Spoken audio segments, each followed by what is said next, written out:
e como motivar, né? E dentro do tênis eu acho que não tem essa questão tão forte assim. E eu, quando vejo isso, eu vejo extremamente negativo. É algo que para o tenista, porque a relação é muito próxima, é muito íntima.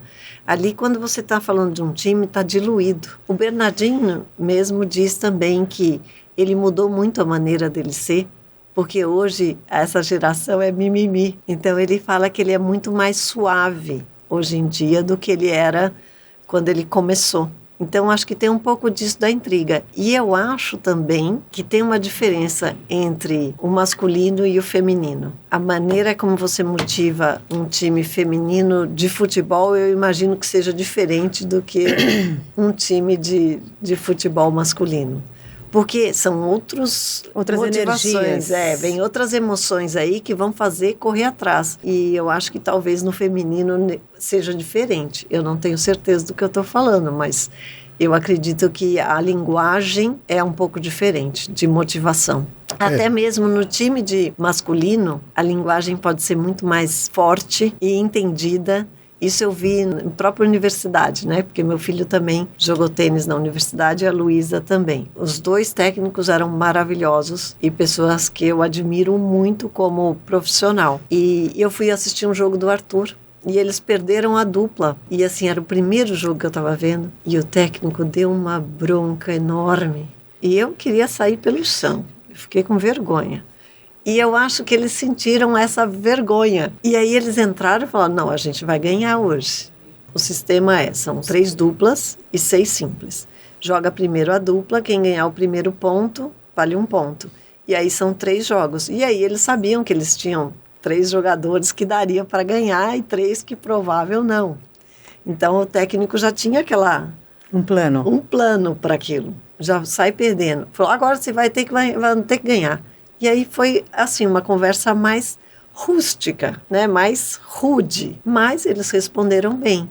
E eu acho que o feminino e o masculino, eles têm outra conversa. Outra linguagem. Outra conversa. Porque no futebol, por exemplo, o técnico xinga a mãe do cara, fala o diabo, etc. E acaba o jogo e se abraçam. Quer dizer, a mãe não tem nada a ver com aquilo, né? Exato. Né? Então, mas agora a pessoa tem que ter esse discernimento, o jogador tem que ser trabalhado para isso, para ter esse discernimento. Olha, porque o cara fala, às vezes, agressivamente naquele momento, é uma forma de falar, mas porque no fundo reconhece que você tem qualidades que não está usando. Então é muito importante que não se trata de humilhar a pessoa, se trata de uma forma de comunicar não muito simpática, não muito bonita, mas que efetivamente naquele momento é o que se aplica. Como diria Bernardinho, eu só cobro de quem pode realmente dar. Sim, exatamente. A cobrança eu faço para quem pode dar. Essa é uma frase sábia. Às vezes a pessoa fala assim, meu pai me chamou de burro. Porque o pai falou assim, deixa de ser burro, faz de outro jeito.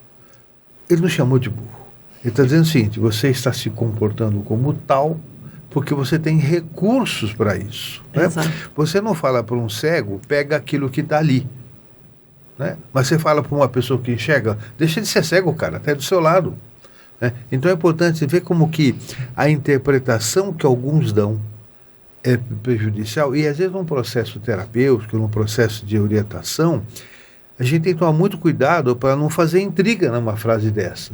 Então assim, mostrar, embora tenha falado dessa maneira, que pode não ser a melhor, mas estava dizendo isso porque reconhece em você recursos que você mesmo não está reconhecendo.